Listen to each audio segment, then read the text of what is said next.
Welcome to the Michael Singer podcast, presented by Sounds True, in partnership with Shanti Publications.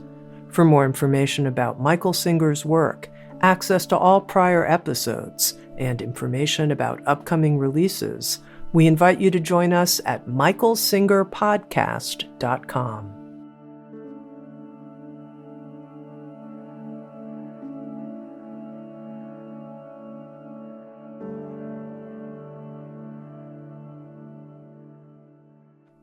Jagrata, Jai Masters.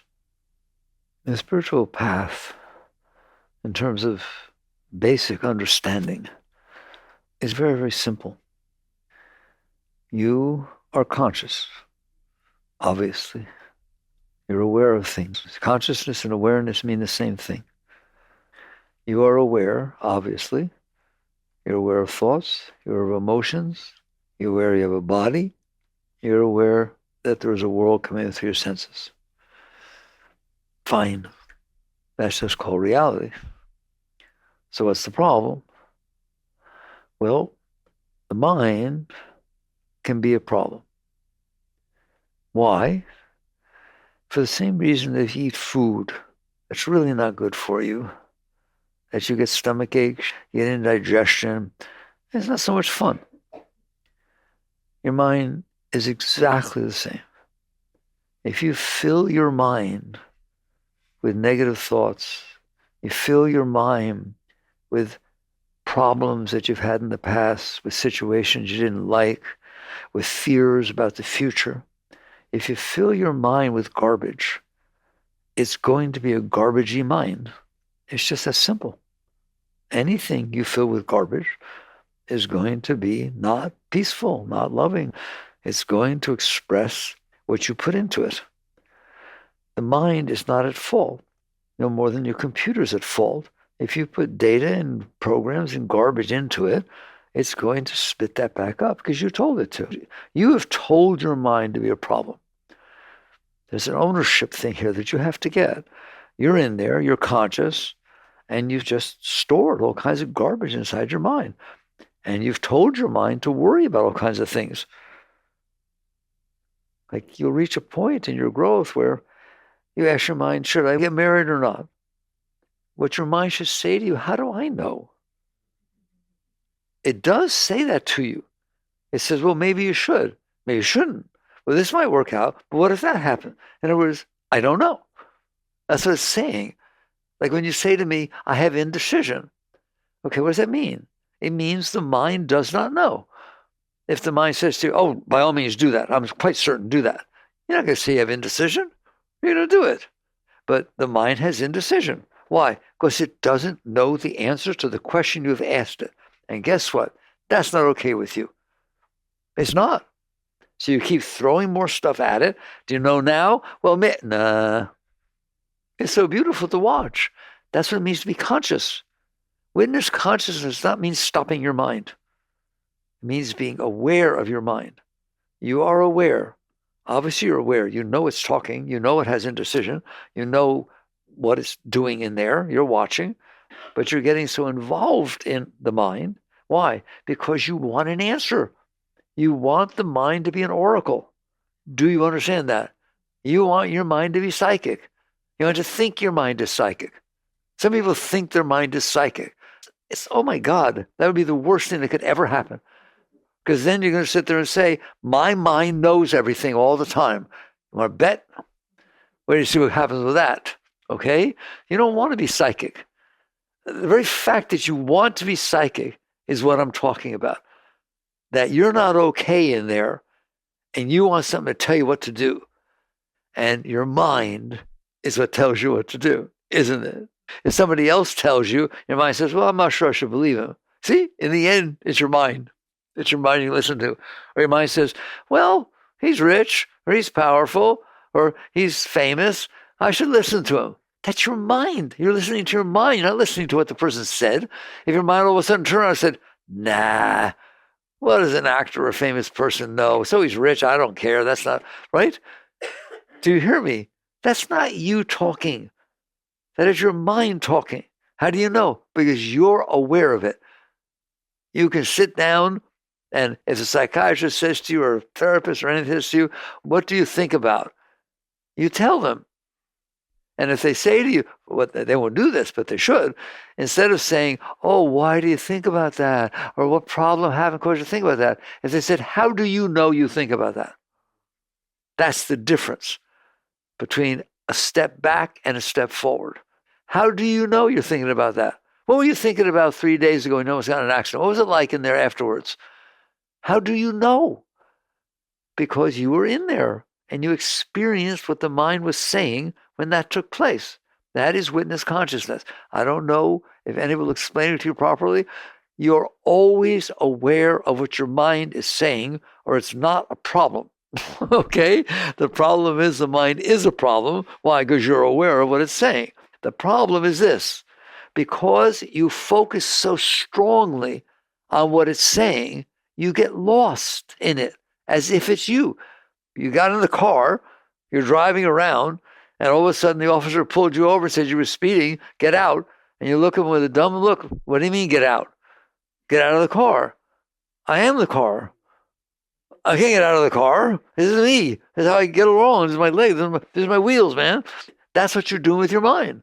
You're so focused on it that you identify with it as you. Now, there's a number of things you can do with that. The main thing you'd ask is, why are you doing that? Not why are you conscious? You are conscious. You've always, were you in there when you were 5? Did your mind say things 10, 5 days ago, month ago? You're in there. You've been in there the whole time. That's not this big complicated thing. That's the self. Who? You. All right. Oh God, I need to go to India or to Kathmandu to find the self. That's hilarious. You are the self. You're the one who's watching the mind say, I need to go to Kathmandu and find a guru to go find the self. That's your mind talking. How do you know it said that? How do you know you need to go to Kathmandu? How do you know you need to find a guru? How do you know you need to do this or that? Well, the mind's saying it. How do you know? Well, because I am in here and it talks, doesn't it? But you don't say, I see it talk. You say, I think this. I am this. You just got too close. And you identify with your mind. You do it with outside objects too. That's my car. Get away from my car. What does that mean? It's a car. It has nothing to do with you. That's a story I like to tell you. You walked into an automobile sales place. There's lots of people, all kinds of things, sitting in the cars, looking around, a very busy day. And the salesman works with you, and you say, oh, yeah, that's the one I want to buy. And people are in it, people looking at it, sitting on it. Other people looking at it. Okay, fine. You go back in there, you sign a few pieces of paper, and you come out. Get off my car. Come on, that's my car. Get out of my... Wait a second. It wasn't your car 5 minutes ago. Now it's your car. You all of a sudden are identifying your consciousness with an outside object, don't you? Okay? It's mine. I, me, mine are lies. They are the fact that I'm aware that my mind has now attached itself to this outside object. And I am completely attached to my mind. So the minute my mind says, that's mine, this is my husband, this is my wife, this is my car, this is my house, that is your mind talking. In other words, is it you? Is it you? I'll take your car away. You gone? No, I know my car's gone. Who does? How do you know your car's stolen? How do you know your car blew up? Because you're not the car. You're still there. But I don't want to be if my husband died. I don't want to be here. But you are, and you're aware you're feeling terrible, and all these things are happening. Why? Because you identified with things that were outside yourself. Do you understand that? I'm working spirituality backwards. Instead of taking it back from where you are and then trying to get you out, I want to start off with who you are. You are already enlightened. You're not trying to get back to God. You're trying to stop leaving. Someday you will understand how powerful that is. You're already seated in that seat of divine consciousness. You're always looking in front of you. Wait till you see what happens when you turn around and look behind. You'll see the universe. That's enlightenment. All they did was turn around, stop looking down at the mind, the emotions, the body, and the world outside. You look down. If I say that, some people always say, I don't understand what you mean by look down, because you haven't taken the seat of self. Once you take the seat of self, once you're able to sit back there enough, meditation helps, letting go helps, all kinds of things help. But you're there, you will realize you're looking down. When you look out through your eyes, which way are you going? You looking up? You're looking down. You're looking down at your heart. No, the heart is up. No, your human heart is down. Your emotions are coming in down there from where you sit. I want to know, can anybody hear me?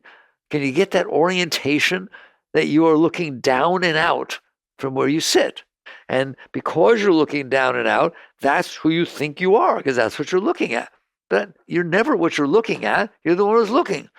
You are not your thoughts. So this is spirituality. You're there, conscious. Do you have to try to be conscious? They teach you that.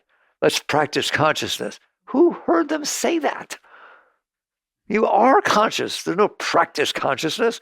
You're completely conscious all the time. But sometimes I get depressed. How do you know? How do you know you get depressed? Well, because I feel it. Who does? The same one that felt love feels depression. To the yogi, they're the same. High, low, up, down, cold, hot. They're just things you're experiencing. All right? And when you take a seat of self, which you will work your way back to, and we'll talk about that, you will notice that you're looking, it's like drawing you down. You're looking down. Well, why look down? Because it has a power, like a magnetism, that pulls you toward it. Why? Because you believe you need it. You are only okay when your mind's okay. You're only okay when your emotions are okay. You're only okay when your body's okay. And all those things are only okay if the world is the way you want it to be, so that when it comes in, you're okay. That's why you're looking down, because you invested completely in what's down there.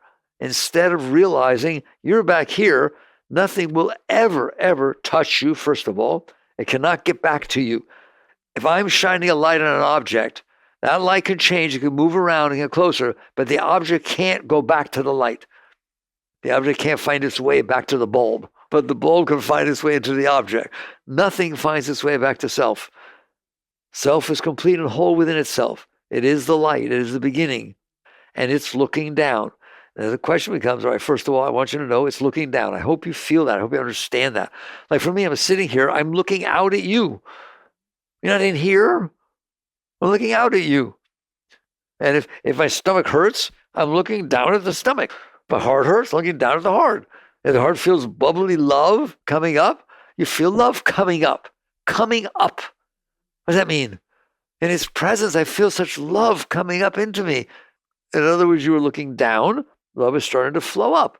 You're feeling it bathe over you. This is the foundation. If you don't get this, you're not going to go anywhere. Go attract to yourself what you want so that you can stay down and get what you want. That's not spirituality. You're welcome to do it, by the way. When I talk like this, don't listen to me. But I'm telling you, you'll reach the point where you realize that wanting to get what you want is why you're looking down. You're looking down. Wait, I used to tell a story. All of a sudden, in the paper or on the web nowadays, a long time ago, there's a website that says, rumor has it that a 1970 Philadelphia printed penny that is worth $6 billion is floating around Gainesville. Somewheres. Okay? When's the last time you looked for a penny? Nowadays, they don't have any, right? But never. You never look for a penny. Right? They give you change, you put it in your pocket. Penny. Okay? Guess what you do now? You look at every penny. Can I have my change in pennies? You look at every penny. And if it says 1970, your heart opens. You freak out. Oh, but then it says D. It's minted in Denver, not Philadelphia. And you get depressed. Is anyone willing to listen to what I just said? Is it true or not? You're doing that. You have decided you need something. Why? Because you're not okay, and that money, $6 million, would help a lot, okay? And so you are looking down because you want to, because there's something down there that you think will make you better. So of course you're going to look at it, but you look at it so hard that you identify with it. It's not even hard to do that with that penny. Let's say you found that penny, you're looking at it, and the cashier said, oh, wait, I gave you one too many pennies. Give me that one back. No, it's mine. I found it. I'm going to give it back to you. And you, serious, man, you fight. Isn't that hilarious? You're taking your consciousness, you're looking down because you want to, because you think you need something. And depending how strong you think you need it, you're going to cling to that. Now your consciousness starts to identify with what you're looking at. Those are two real strong points in spirituality that I try to stress. One is distraction. Your consciousness, you're always consciousness. Don't talk to me about getting conscious. You're conscious. How conscious? You're infinitely conscious. But you're distracted. Can consciousness get distracted? Pay attention. Teacher says, pay attention. What does that mean? Your consciousness was floating off elsewhere. Bring it back here. You're getting distracted by your thoughts, distracted by your feelings, distracted by the body, distracted by what's something going on. That penny outside, you got real distracted. What does distracted mean? You're not sitting in the seat of self. Your consciousness, which is what self is, consciousness, is being pulled away to something outside yourself. You're distracted. You think distracted means I'm trying to read, but a noise is distracting me. You're already down. Yes, you're being distracted from what you were distracted from and distracted from. First, you're distracted from the self. Then you're distracted by the mind. Then you're distracted by the emotions. Then you're distracted by the world. Guess what I just described to you? The fall from the garden. If you never understood it before, that is the fall from the garden. And you bumped your head on each step all the way down. You were seated in the self, which I will explain to you later what that experience is like, because it's the highest thing you could ever experience. But from that seat of consciousness, you got distracted by the mind. Why? Because the mind didn't like what the heart was feeling and was trying to figure out what to do about it. What's wrong with the heart? It didn't like what you were doing when you were talking to somebody else. It felt jealousy. And now all of a sudden, I left the seat of self, fell down into the mind, fell down into the heart, fell down into the outside world. Now I must manipulate you and everybody else, don't I? The meaning of my life, because now that I fell down into this world, is to manipulate everybody and everything in this world to get it the way I need it to be so my heart doesn't hurt, maybe even feels good, so that my mind is happy and says, oh boy, I found who I want and I have everything, so that it can be okay in there and I can feel some of the beauty that is coming from self. It still has to flow through mind. It's conditional well-being. Talked to you about that the other day. I am only okay. How many of you, don't raise your hand because it's embarrassing, how many of you are only okay if everything's the way you want it to be? I used to have fun asking you, let's say I used to do it back in the 70s when I was first waking up. You walk up, ask somebody, how you doing? What they're going to say? I'm okay. Gee, that's really good. All right, okay, right? I'll get by. It's not so bad. It's been worse. People say that when you ask the question, how are you doing? I still have hope. There's a really good one. Can you relate? That's what's going on, is because the world passing in front of you is not everything that your mind and your emotions and everything want them to be. You're being distracted and pulled down. Now you devote yourself, most people just devote their entire life to attempting to manipulate outside world to be away so they feel okay inside. And okay is the best they can get. Conditional well-being. You say you love me, I love you too. All right, what did you say? I don't like when people talk like that to me. That's it for love. Everything has to be exactly right. Exactly right. Have a date with somebody, you really like it, go on your third date. Then he comes and picks you up in a bow tie. And your Uncle George wore a bow tie and you did not like your Uncle George. You don't like this guy. My stomach didn't feel good. I don't want to go out tonight. Do you understand what's happening? Okay? So that basically you're in there getting distracted by your mind, your emotions, and the outside world. Okay? They pull you down. They pull your consciousness down into them. They pull it so far. What is the ultimate of distraction? Identification. If it pulls you so far that you're always distracted, like your ego does that to you.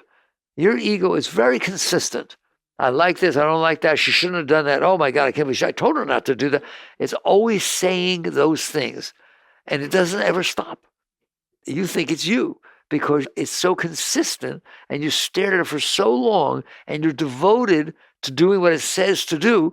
Tell him you don't like bow ties. No, don't get so upset. Just tell him you don't like bow ties. It's okay, right? It's talking to you. It's telling you how to be. That's hilarious. Okay? And so you're so close to it that you're no longer just distracted by it. Let's put it this way. What is the difference between distraction and identification? Distraction is something you were somewhere else and got distracted. Pulled your consciousness. What if everything else, the best it can do is distract you from where you sit all the time? And you're not sitting in the self, you sit in the ego.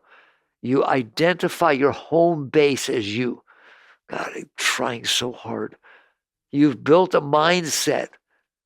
Psychology calls it your self-concept. What is your self-concept? What you think of yourself. Do you all have self-concept, what you think of yourself? You think you're pretty, you think you're ugly, you think your hair is nice, you think this, you think your nose is too long, you think you have a perfect nose, you think your eyes, you think you need better lashes. That's just your body, right? You think that you're smart, you think that you're stupid, you think that you're good, you think you're bad because what happened in fifth grade and you got yelled. Come on, do you or do you not have a self-concept? Isn't it pretty consistent? What does it mean to have a self-concept? A concept is something you mentally made up about yourself. It's a concept. Here, I'm going to ask him, what does blah taste like? He says, I don't know. Well, come on. What's your concept? That blah would sound like. Well, it started like banana, so maybe it tastes like a banana. Blah, blah. All right. Make it up. That's what a concept is. A concept is never truth. It's a concept that your mind made up about something. And psychology, called the ego, your self-concept. Go look it up. They know it's not real. You made it up. You took little pieces from your past, you held them together, and you glued this thing called your ego. This is what I think about myself.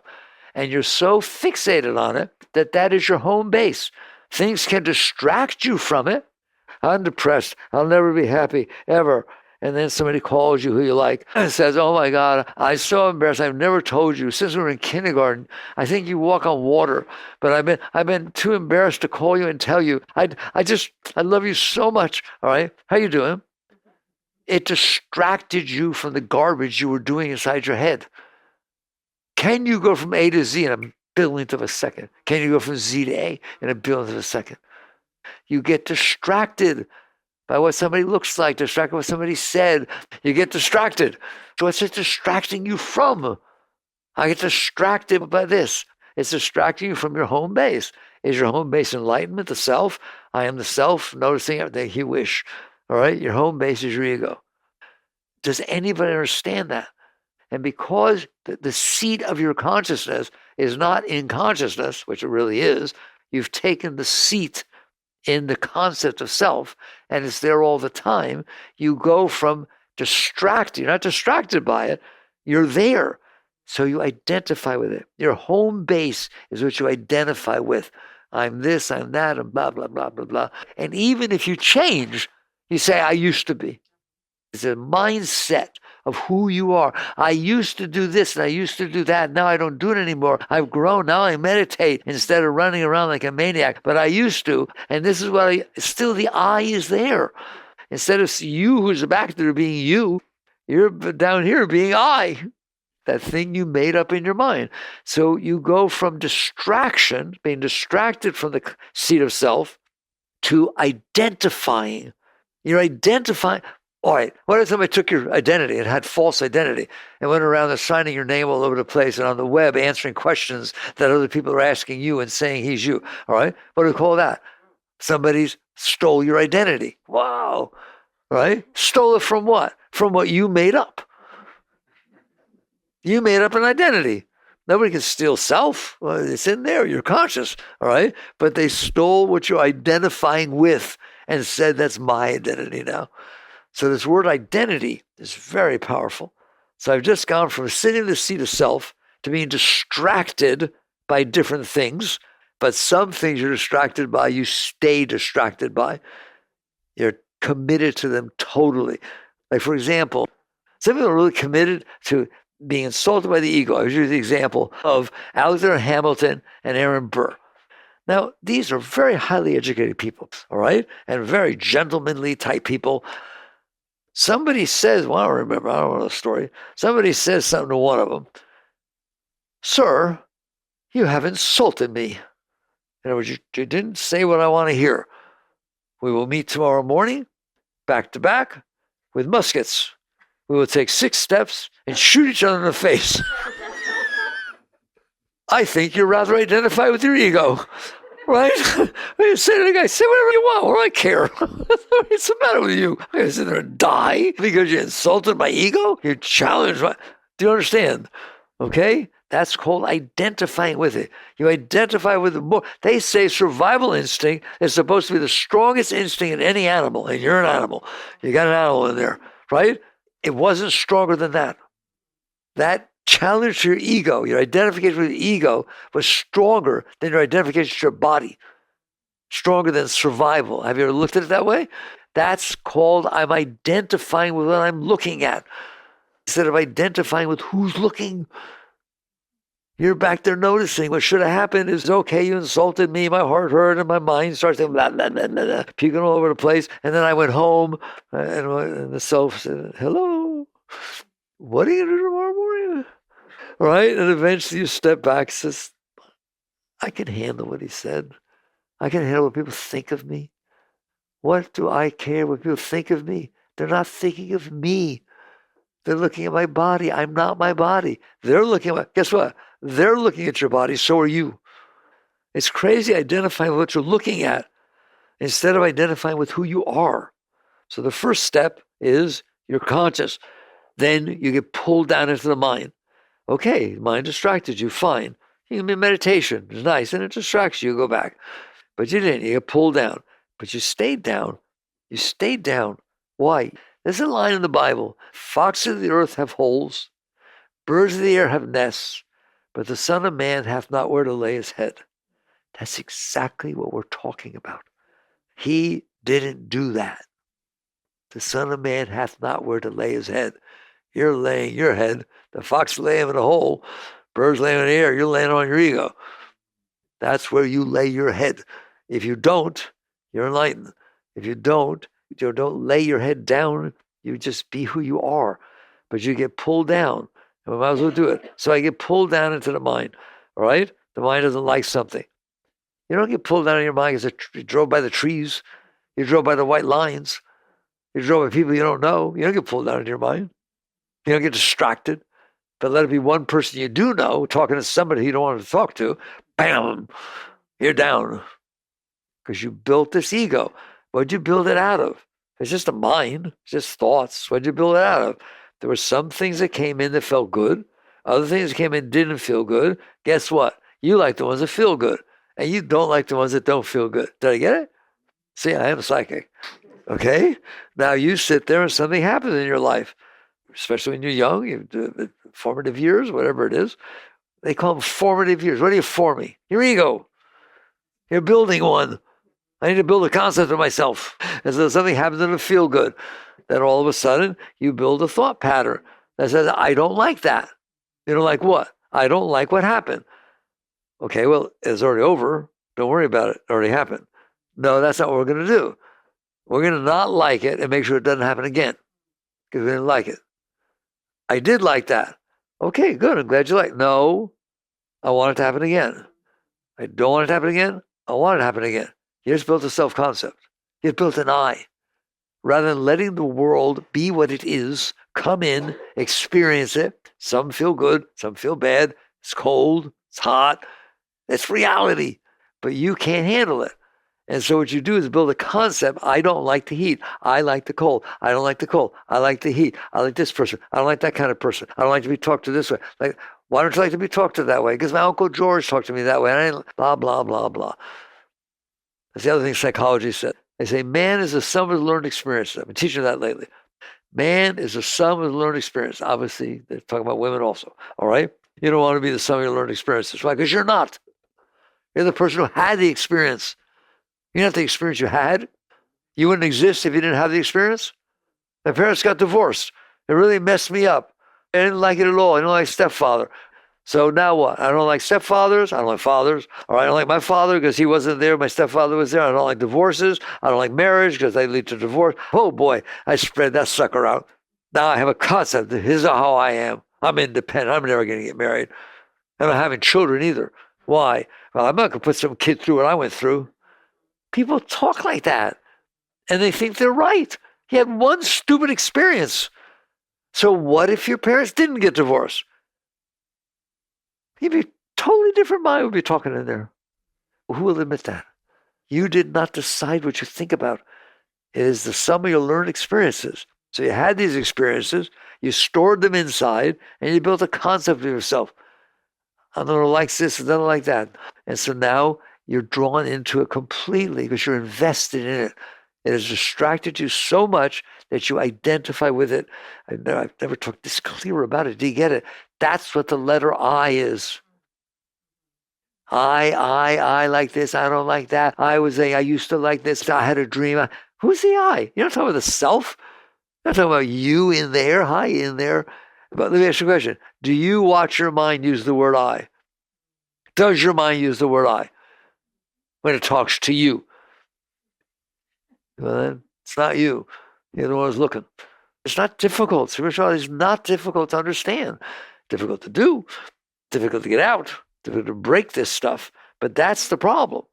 The problem, you've been drawn down because exactly what you're drawn down to is exactly the stuff you stored because you either liked it or didn't like it. So it's already powered. It's the powerful part of the world. If I took your mind and put it inside of him, he couldn't care less what it said. If it said, I don't like bow ties, why? He said, why do you like bow ties? Why are you saying that? He doesn't have the history. He doesn't have the foundation that you do. You built a house in there and you live in there. And now you come out here and make the world try to be the way you want it to be. And guess what? I just explained to you why everything's the way it is in this world. That's the cause of war. It's the cause of all disharmony, everything. Because everybody's doing that, aren't they? They don't know they're doing it, but everybody's doing that. And guess what? Nobody has had the same experiences. Nobody. Your experiences are unique. You went through a pattern of life that nobody else has ever gone through, will ever go through, never, because it will not repeat itself. And you picked out certain points and you built a you. And your you is 100% different than anybody else's that ever existed, ever will exist, or does exist. You're unique. There's no way anybody's ego is anything like yours because your ego is built on the sum of your learned experiences. And nobody, right now we're having an experience, but we're not even having the same experience because you're all looking at me from different angles and your mind came in here with patterns that are either understanding or not understanding or liking or not liking what I'm saying.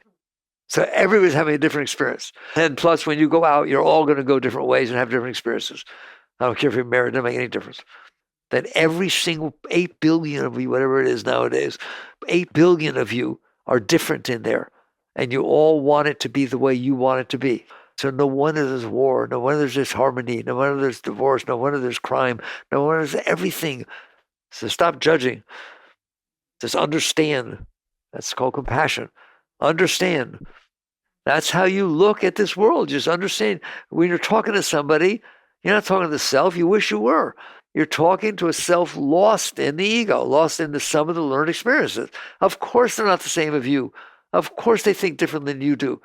Who's right? Stop it. Don't judge. You're judging based on your frame of reference, your past experiences, your view. If you had different experiences, I'm telling you, you would think different.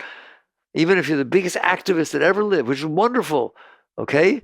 Understand that there's another side and they're just as active. And that's why you're not right. You're right based upon the experiences you had.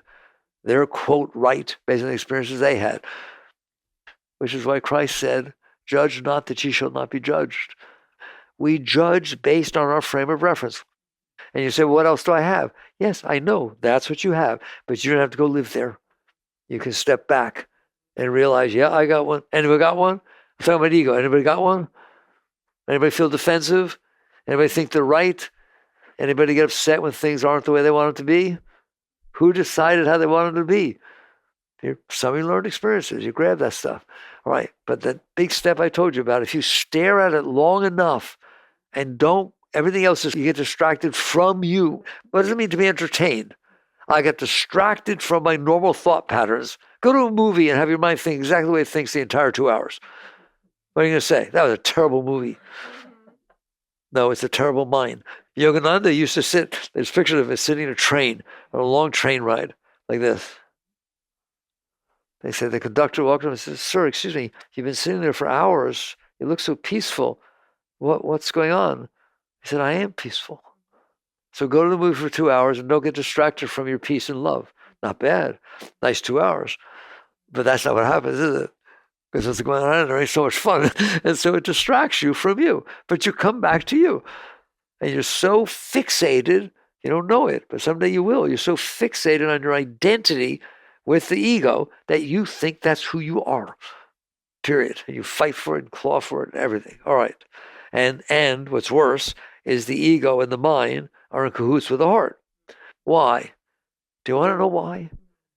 I'm a yogi. I know why. You go deep enough, you understand. There's an energy flow.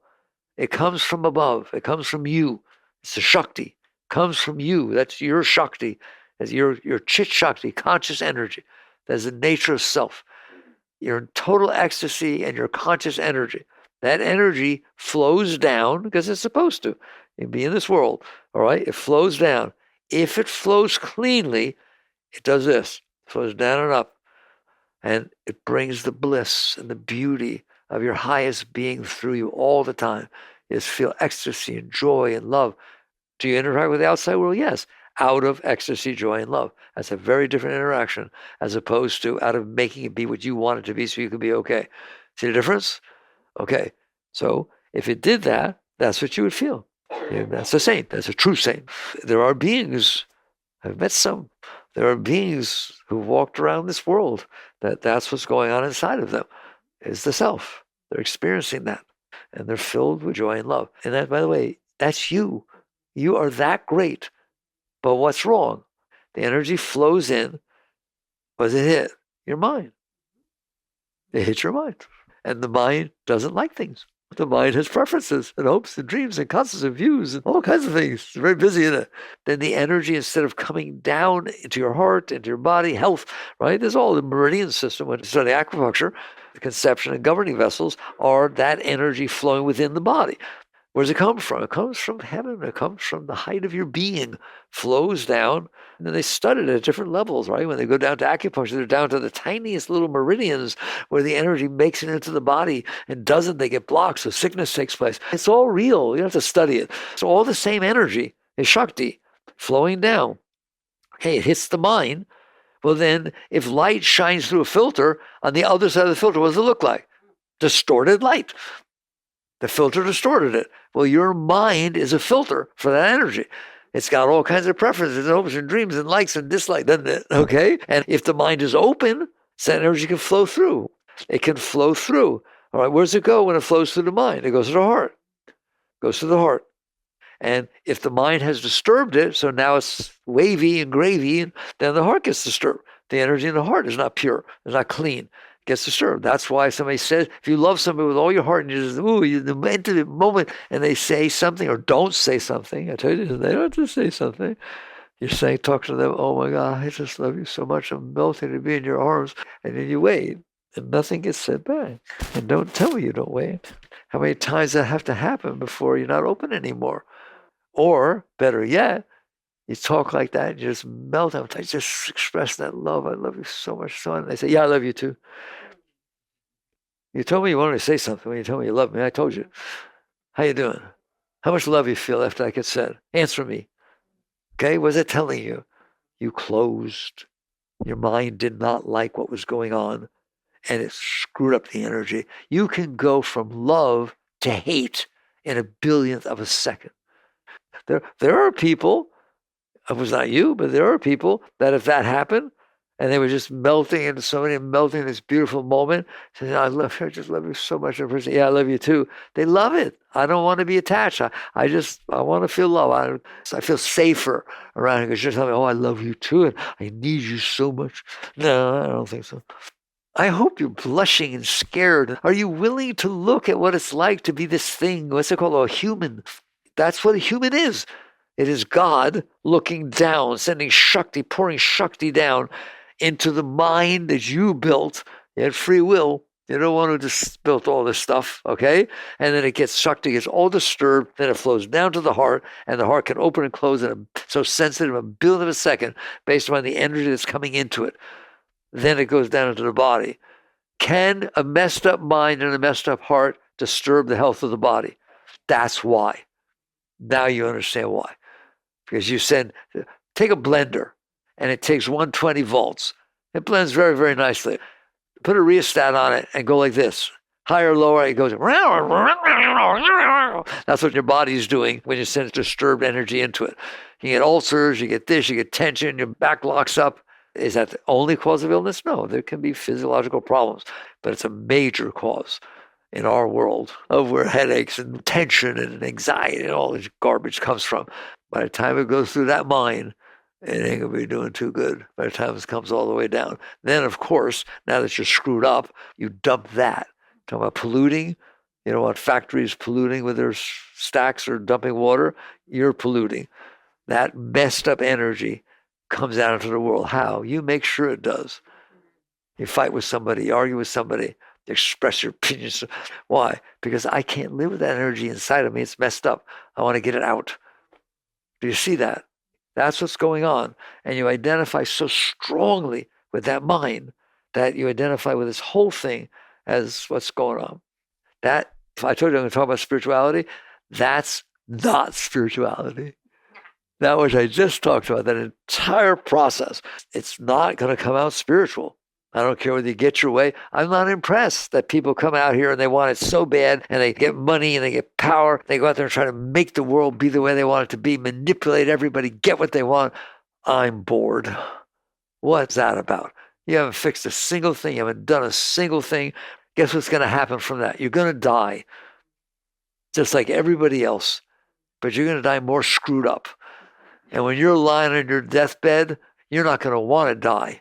Why? Because the money's not coming with you. The pride is not coming with you. The admiration of others is not coming with you. All the garbage that you spent your life working for because you couldn't handle what's going on inside of you. You try to compensate with the outside.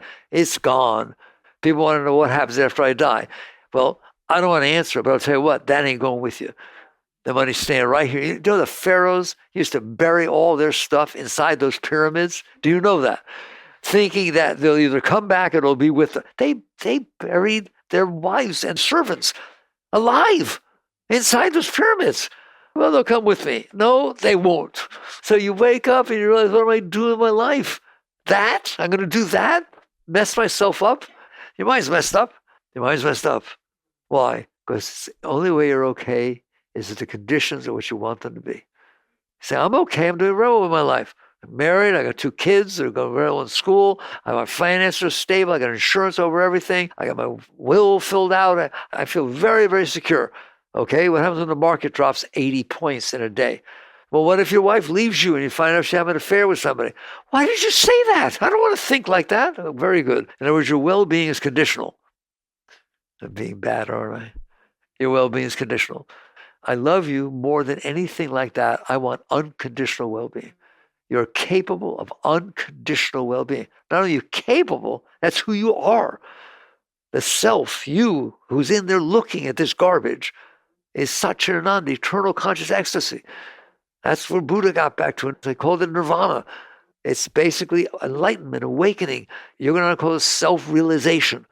You realized who you are because you are not what you're looking at. You're the one who's looking. And so basically, you're now devoted your life. Now you made a mess of your ego. You defined an ego. Well, isn't there such thing as a good personality? No, there's no such thing as good personality. There's no such thing as a good ego. There are egos you can build that are more capable of tolerating the mess that you interact with. Coping, that's the word, coping. A yogi doesn't deal with coping. Coping, what does that mean? I don't live a life of coping. How'd you do? I didn't suffer too much. No. You're ecstasy. You're a great being. You're the one who made this mess by holding on to what you literally built storage inside of you, what you don't like. Every single thing that ever happened in your entire life is still in there because you stored it in there as something I don't like. And if you think about it, 30 years later, it bothers you. You stored it. So now the Shakti has to make it past all that garbage you stored, and it can't. It gets all messed up. And so this is why the whole world is the way it is. This is why you are the way you are. What's the answer? The answer is true spirituality. Spirituality is about one thing. It's about spirit. What is spirit? Self. Back here, where you're looking from, you who's looking are spirit. That's what I mean by spirit, Shakti, I don't care what you want to call it. Okay, when it gets in the body, they call it chi. When it's working its way between, it's called prana. It's all the same stuff. But I ain't interested in any of that. Shakti, pure energy coming from the universe, universal energy, universal consciousness, pours down and focuses on your mind, on your heart, on your body, and gets lost. How do you free yourself? How do you free yourself? Well, there's all kinds of ways, okay? Is it good to have your body be healthy so it's not bothering you so much? Of course it is. If it's distracting you, you're distracted. Is that the answer? You can be the healthiest person that ever lived and be screwed up inside. So it's not the body, though you should work with the body. There's no reason to have a body that's bothering you. You do your best to have one that's healthy. That doesn't bother you as much. Doesn't distract you as much. How's that? Does body pain and body stomach aches, they distract you? They distract you. They pull the consciousness down. So of course, by all means, take care of your body.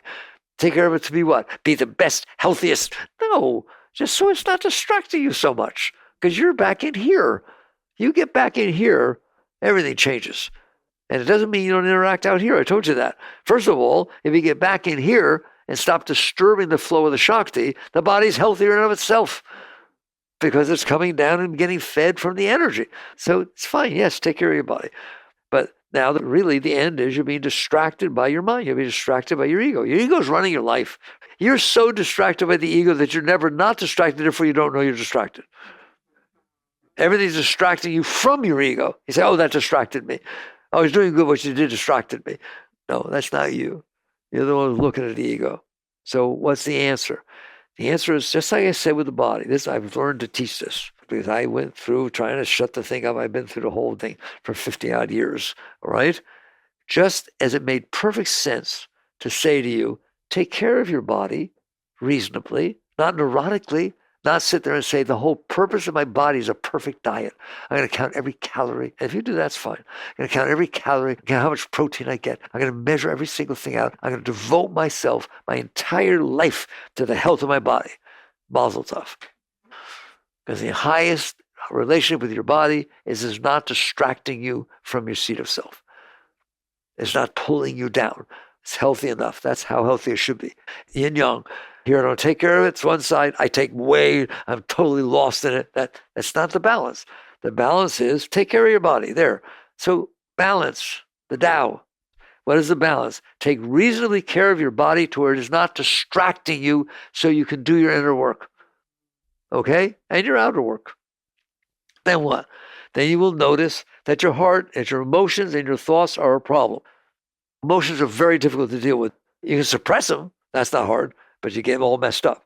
Otherwise, to try to control your emotions is like trying to grab air. Your emotions are the result of your thoughts. They're the result of the mind. You work with the mind. It will take care of the emotions. All right? It's much easier to work with your mind, isn't it? Here, have positive thoughts. Yogananda, one of his techniques was, every time you have a negative thought, offset it with a positive one. All right? So if you sit there and say, I don't like her hair, it reminds me of my sister, just stop. Her hair's gorgeous. It's really beautiful. And I love that it reminds me of my sister because I should have a better relationship with my sister. So I'm going to have a great relationship with her. Just do something positive. Because positive means open. You're open. You're receptive. Open means the energy can flow. Closed. I don't like it. I shouldn't be this way. Why did it have to happen to me? It's not fair. That's closed. You're closing it. That energy will get screwed up.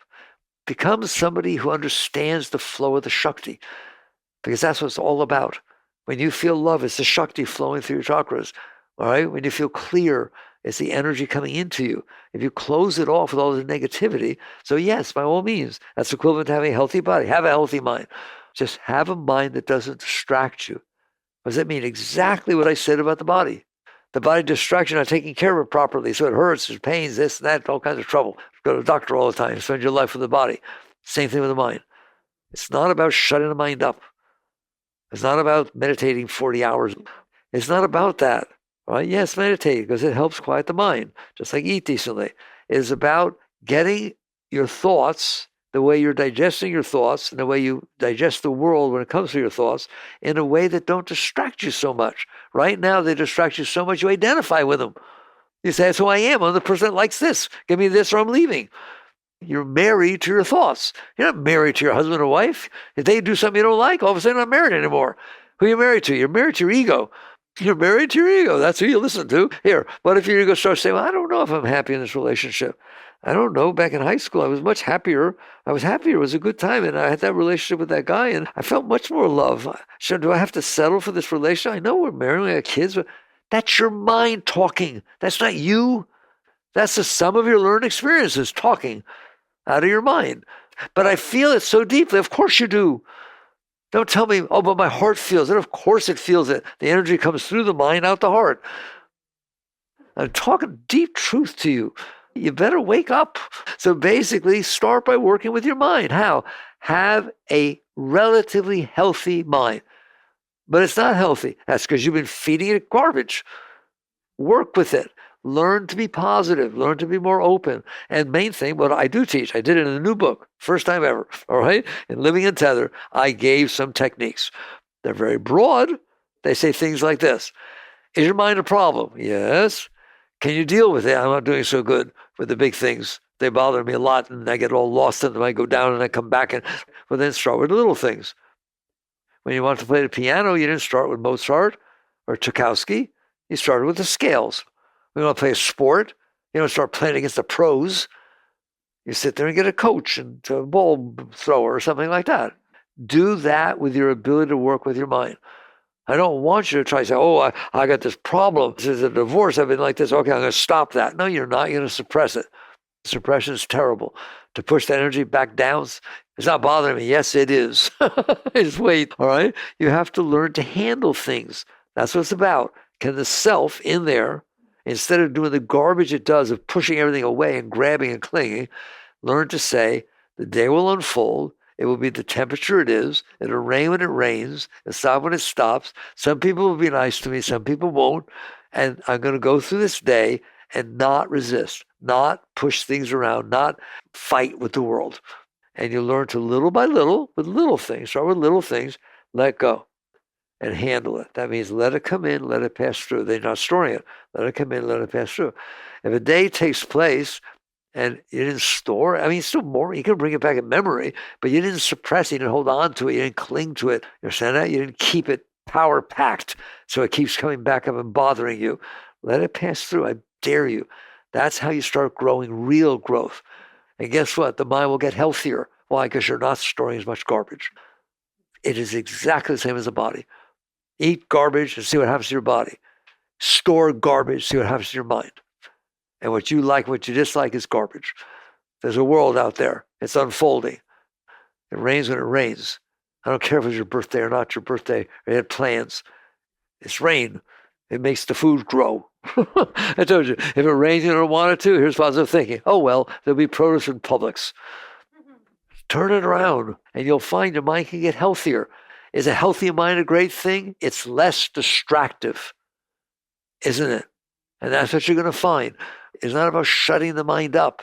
It's about ceasing to be distracted by the mind. Right now, you're so distracted, you don't even know you're distracted by it because you identify with it. All you know is things distract you, from your mind, all right? You'll never think that this ego is distracting you from self. That's when you wake up. That's what it means to wake up. You realize, oh my God, I'm in here looking at that thing. It's a monster. Well, how do you fix it? Rip it up, throw it away. No, you can't do that. What you can do is learn to let life come in and pass through, and don't put more in there. First, don't put more in there. Then what will happen? The rest will come up by itself. I don't know what you mean. You'll find out. It's a LIFO stack. Last in, first out. When you stop pushing stuff down there during the day, the old stuff will start coming up. But it's painful. Good. If it's struggle with pain, come back with pain. Here you are, healing your body, healing your mind. And by the way, they will heal themselves. You know, your body has a whole system called the immune system that really know what will make it okay. You just won't listen. You start listening. Your mind does not want that stuff stored in there. The Shakti does not want to be blocked. It will push it up. And it's a good thing, and you should be happy. It starts cleansing. And what happens? That's why I laid the foundation for you of identity and distraction. Now you're watching it instead of being it. That's a very big step. Witness consciousness is a very big step. It means I'm noticing what's happening in there. I'm not what I'm noticing. I'm the one who's noticing. That's witness consciousness. That's objective observation. That's what this whole thing's about. Now you're sitting back there. Can you stay back there? No, because I have all this garbage in there. It's distracting me from myself. Let go. Stop putting more in there. Let it cleanse. And what will happen is very naturally, you will find yourself miraculously much happier than you've ever been in your entire life.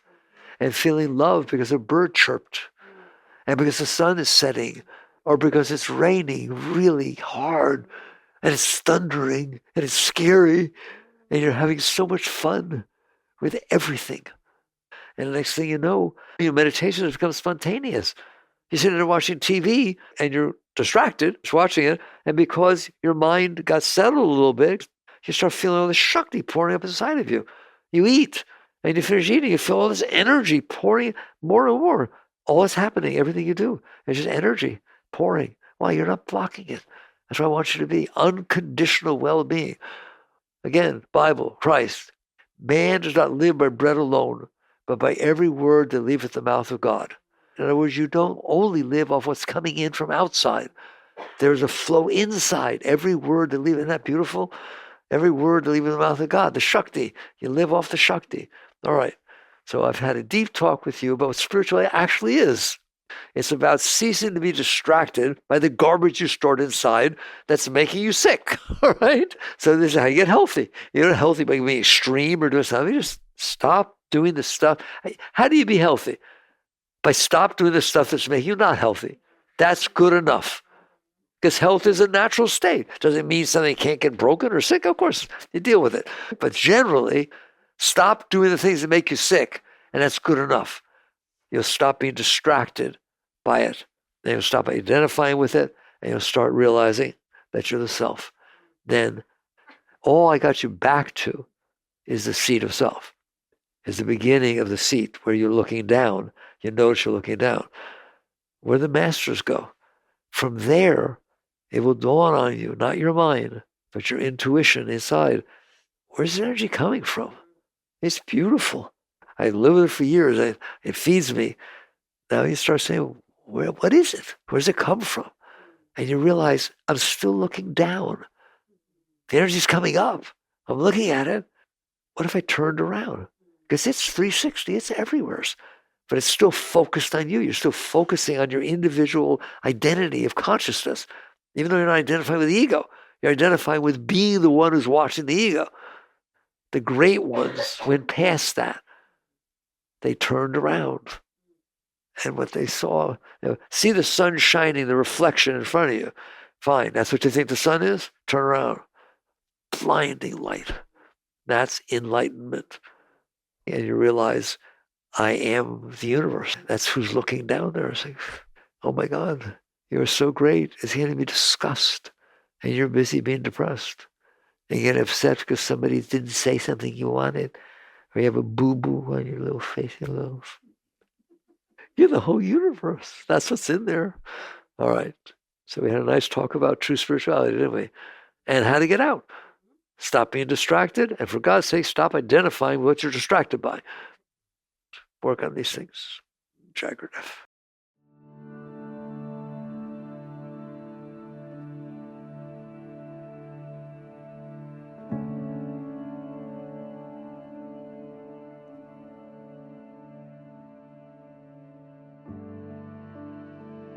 You've been listening to the Michael Singer Podcast, produced by Sounds True in partnership with Shanti Publications. For more information on Michael's body of work and all back episodes, please join us at michaelsingerpodcast.com. Thanks so much for listening. Sounds True, waking up the world.